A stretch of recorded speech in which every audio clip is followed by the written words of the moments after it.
Baik, apakah dari tim SMP Lab School Kebayoran tim B sudah siap? Untuk itu kami tayangkan video dan silakan dicermati dan dapat mempersiapkan argumentasinya.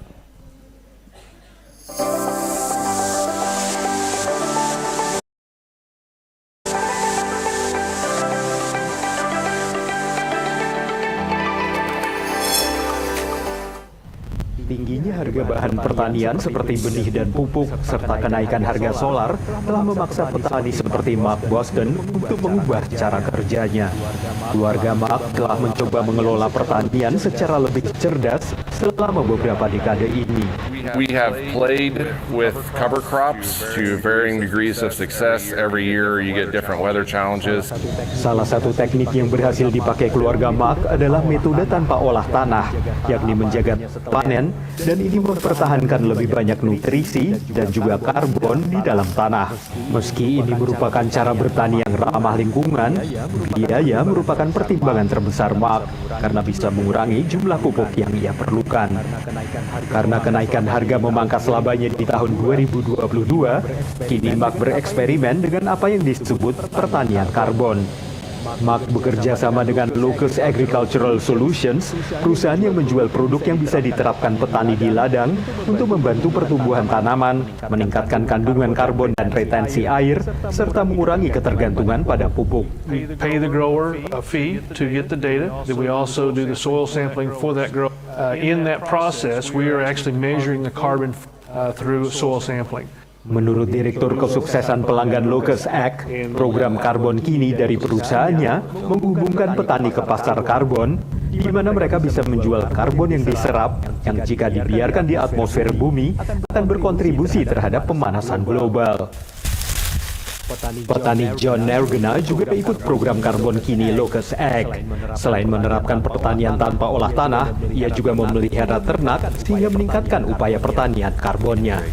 Integrating cattle on the land helps break down the stuff to get the carbon in the ground. And so if you're going to be competitive, you got to do everything you can to minimize your costs.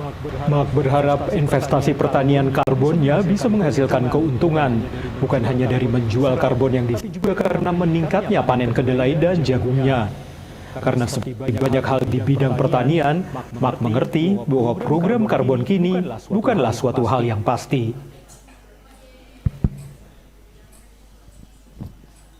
Selanjutnya, kami akan memberikan kesempatan kepada tim SMP Lab School Kebayoran tim B. Selama 1 menit untuk berdiskusi dan mempersiapkan jawabannya. Waktu dimulai dari sekarang.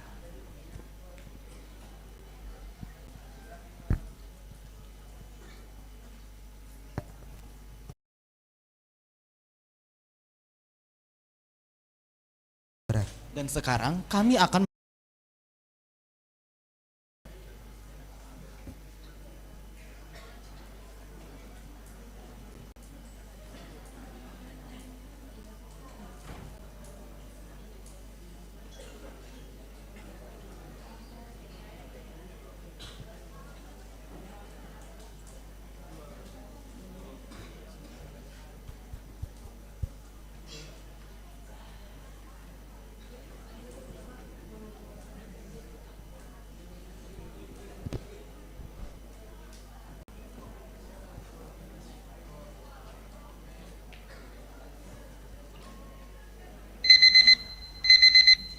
Waktu 1 menit telah habis. Selanjutnya untuk SMP Lab School Kebayoran tim B, dipersilakan untuk menyampaikan pendapatnya selama 2 menit. Hitungan akan dimulai setelah peserta mengucapkan kata pertama.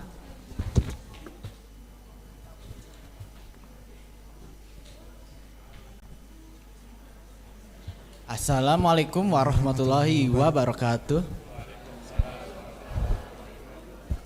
Selamat siang dan salam sejahtera bagi kita semua. Perkenalkan, nama saya Milado Daniswara sebagai Ketua Kelompok Tim B dari SMP Lab School Kebayoran. Dan saya Arya Pramati Aditama sebagai anggota Tim B dari SMP Lab School Kebayoran. Dan sekarang kami akan mempresentasikan hasil diskusi kami pada dari video tadi. Nah, pertanyaan yang pertama, mengapa metode yang diaplikasikan oleh petani tersebut tidak mengeluarkan banyak lebih tidak mengeluarkan banyak karbon, seingat saya, karena metode tersebut menggunakan, seingat saya ya, kendaraan tersebut tidak mengeluarkan emisi karbon yang terlalu banyak, seingat saya. Selain itu, inovasi ini juga dapat menghemat biaya karena tidak terlalu memakan biaya yang terlalu mahal. Pertanyaan kedua, apakah metode tersebut bisa diaplikasikan di Indonesia ini? Jawaban saya bisa. Jika ahli-ahli dari yang sudah bisa menggunakan metode tersebut datang ke Indonesia dan beradaptasi Waktu dengan tersisa iklim, 30 cuaca, detik. dan ke kondisi tanah di Indonesia, jadi jawaban kami bisa. Sekian dari kami. Terima kasih. Waktu tersisa 15 detik, apakah ada yang mau ditambahkan? Tidak ada. Terima kasih. Baik, terima kasih. Selanjutnya kita akan masuk ke sesi tanya jawab bersama Dewan Juri. Sesi tanya jawab akan berlangsung selama 5 menit dan langsung saja kami undang Pak Prama untuk dapat memberikan pertanyaannya. Oke, baik, terima kasih. Sekali lagi saya juga ucapkan selamat kepada tim dari SMP Lab School Bayoran ya, tim B ya. Oke, sudah sampai tahap ini.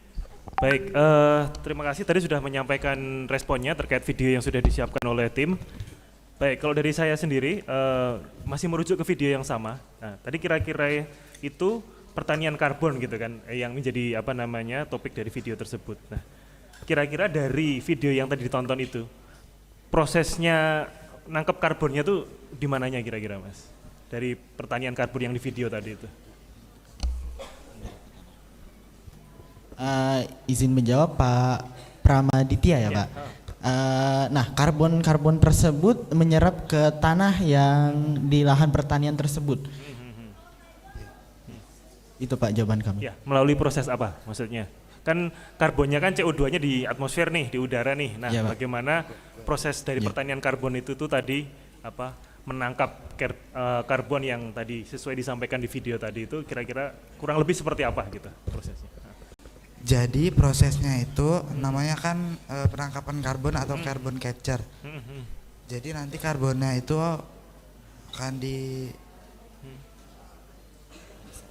akan diserap oleh tanah. Melalui perantaranya apa perantaranya? Kalau pertanian itu yang melakukan penangkapan karbon apanya? Padi tumbuhannya. Ya, tumbuhan yang ada di pertaniannya itu ya. Iya. Betul. Oke. Nah, lalu selanjutnya untuk dari video tadi itu kan ditunjukkan ada hewan juga ya, ada sapi yang di situ juga bisa apa namanya membantu proses untuk menambah karbon di dalam tanah gitu ya. Iya. Nah, itu gimana kira-kira pendapat Anda terkait itu? Si sapinya itu, saudara sapi itu ya, gimana? Menurut saya, mohon maaf ya Pak, tadi saya kurang fokus terhadap videonya karena suaranya agak berisik gitu. Iya, nggak apa-apa. Makanya saya ulangi. Intinya tadi ada gambar sapi itu dia ikut apa namanya jalan-jalan di atas lahan pertanian gitu. Nah, lalu dijelaskan melalui proses itu apa namanya dia bisa membantu untuk apa namanya meningkatkan karbon. Makanya tadi dia pengen jualan karbon juga gitu kan tadi petaninya itu. Mungkin menurut saya ya Pak, sapi tersebut atau hewan-hewan ternak itu melalui kotoran mereka Pak. Oke. Ya, lanjut silakan. Habis itu kotorannya diserap ke tanah, hasilnya jadinya pupuk dan jadinya karbon Pak. Oke. Temennya mau menambahkan mungkin? Jadi kan kotoran Waktu dari tersisa 2 hewan menit. tersebut bisa juga jadi pupuk dan mungkin bisa jadi karbon, jadi untuk membantu proses tadi. Oke, terus masih menyambung dengan yang tadi gitu ya. Nah tadi kan disampaikan bisa diterapkan di Indonesia gitu ya. Betul Pak. Nah kira-kira kalau diterapkan di Indonesia, nah itu plus minusnya apa Mas kira-kira? Atau challenge-nya atau mungkin benefit-nya dengan diterapkan di Indonesia gitu? Menurut saya plusnya ya Pak, jika metode tersebut diterapkan di Indonesia ini, carbon trading di Indonesia Pak pasti meningkat ya Pak. Habis itu CO2 karbon dioksida yang di atmosfer juga terserap ke dalam tanah sehingga itu berkontribusi dalam penurunan suhu global Pak. Oke. Selanjutnya dari teman silakan. saya. Mau tambahkan? Lalu untuk yang minusnya itu karena mungkin teknologinya petani-petani yang ada di Indonesia itu kurang menguasai cara mengelola menjadi carbon trading yang tadi. Oke, ya pertanyaan terakhir ya. Kira-kira tadi bagaimana misalnya itu diterapkan ya, entah di Indonesia entah dimanapun, itu memastikan bahwa pertanian karbon itu berhasil atau tidak itu kira-kira apa? Apa yang bisa dilihat dari aktivitas itu? Oh ini berhasil, ini gagal gitu. Kira-kira apa? Yang kita bisa lihat ya Pak dari tingkat keberhasilannya ada kesuburan tanahnya Pak. Kesuburan tanahnya jika misalnya tanahnya tersebut tanaman ini tidak bertumbuh dengan cepat, berarti karbon itunya gagal Pak, metode tersebut gagal. Oke, ya baik, cukup, terima kasih, bagus. Sekian ya. dari kami. Terima kasih, wassalamualaikum warahmatullahi wabarakatuh. Waalaikumsalam warahmatullahi wabarakatuh. Baik, terima kasih Pak Prama, terima kasih untuk